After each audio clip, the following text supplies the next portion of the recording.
Hello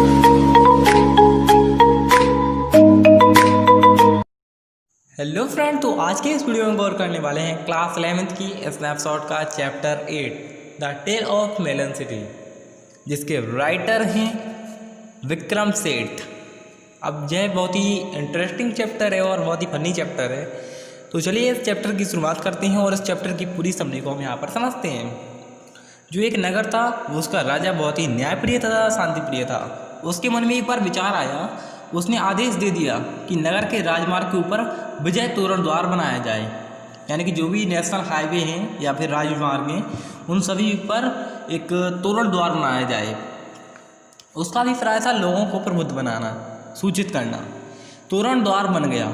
भला किसमें साहस था कि उसका विरोध करे। राजा स्वयं एक दिन अब घोड़े पर सवार होकर निकला ताकि लोगों को ज्ञान का लाभ करा सके। जब वह तोरण द्वार के नीचे से गुजरा तब उसका मुकुट सर से गिर गया, क्योंकि वह तोरण द्वार से टकरा गया जो उसका मुकुट था। अब तोरण द्वार की ऊंचाई पर्याप्त नहीं थी। राजा की क्रोध की कोई सीमा न रही। उसने इसे अपना अपमान समझा। उसने कहा कि द्वार बनाने वाले का सर कलम कर दिया जाए। रस्सी का प्रबंध हो गया। फांसी की टिक्की बना ली गई। प्रमुख बिल्डर यानी कि जो मेन बनाने वाला था उसको बुलाया गया राजा के सामने। उसने बुद्धि से काम लिया।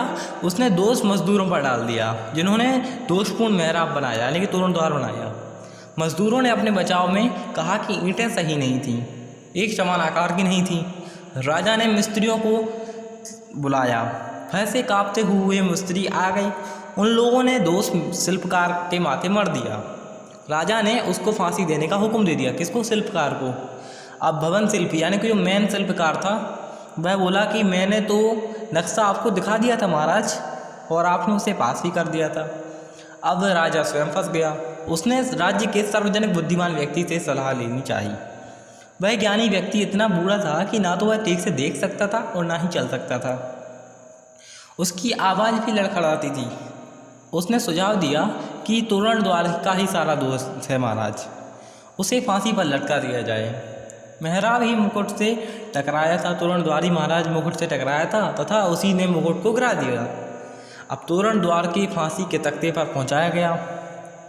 एक मंत्री ने विनती की कि महाराज, मेहराब यानी कि तोरण द्वार ने तो महाराज शीश आदरपूर्वक स्पर्श किया था, इसलिए उसका दोष नहीं है।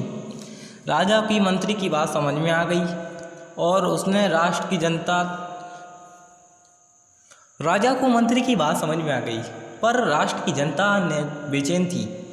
राजा ने अपराधी को फांसी देने का काम टाल दिया, पर लोगों की मांग थी कि अपराधी को अविलंब फांसी दी जाए। यानी कि देश में आजकल होने लगा है कि फांसी चाहिए, कोई भी अगर कांड हो देश के अंदर तो सिर्फ अपराधियों को फांसी दी जाए। ऐसे ही उस समय पर लोगों ने कहा कि अपराधियों को अविलंब यानी कि बिना किसी देर के फांसी देनी चाहिए। फंदा बना लिया गया, पर वह कुछ ऊंचाई पर लटक गया फंदा। अगला कदम था कि कोई लंबा व्यक्ति खोजा जाए जिसकी गर्दन फंदे तक पहुंच जाए। अब किसी भी व्यक्ति को पकड़कर लंबा फांसी तो देनी है। अनेक लोग की लंबाई नापी गई। अंत में राजा का नाप ही सही पाया गया, फंदे पर फिट हो जाए, और राजा एकदम फिट फंदे पर फांसी तक पहुंच पाया। राजा को फांसी दे दी गई। लोग नारे लगाते रहे, राजा चिरंजीवी हो, राजा चिरंजीवी हो। अब मंत्रियों की समस्या थी कि राज्य के नए राजा को तुरंत खोज करना।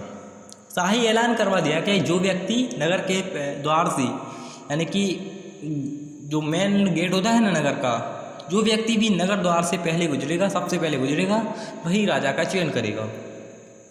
एक मूर्ख गेट के गुजरा, यानी कि एक मूर्ख व्यक्ति जो था वह गेट से गुजरा। पहरी उसे पकड़कर ले आए, यानी कि सिपाही थे वह उसे पकड़कर ले आए और रह ना जाकर नाम पूछा उससे कि जो नया राजा होगा उसका नाम क्या है। मूर्ख के पास एक ही उत्तर था, उसे तरबूज बहुत पसंद था, इसलिए उसने वही शब्द दोहरा दिया, तरबूज। मंत्री सहमत हो गए कि तरबूज को मुकुट पहना दिया जाए। तरबूज यानी कि फल जो खाते हैं ना वो लोग, तरबूज, वही वाला फल तरबूज। उन्होंने उसे ही राज सिंहासन पर बिठा दिया। यह घटना बहुत पुराने समय की है। जब कोई व्यक्ति उस राज्य के लोगों से पूछता है कि तुम्हारे राज्य का शासक एक तरबूज किस प्रकार हो गया, तो लोग बताते हैं कि राजा का चुनाव एक पुरानी परंपरा अनुसार होता है। यदि राजा तरबूज के रूप में ही है खुश है तो लोगों को भला क्या आपत्ति हो सकती है। शर्त इतनी है कि जनता को शांति तथा आज़ादी से रहने दिया जाए। फ्रेंड्स, यदि आपको यह चैप्टर समझ में आया हो तो वीडियो को लाइक करें, कमेंट करें, शेयर करें, सब्सक्राइब करें। इस चैप्टर के सारे क्वेश्चन आंसर और इस पूरी बुक के स्नैपशॉट की सारे क्वेश्चन आंसर को हम एक वीडियो में कवर करेंगे। Thank you so much.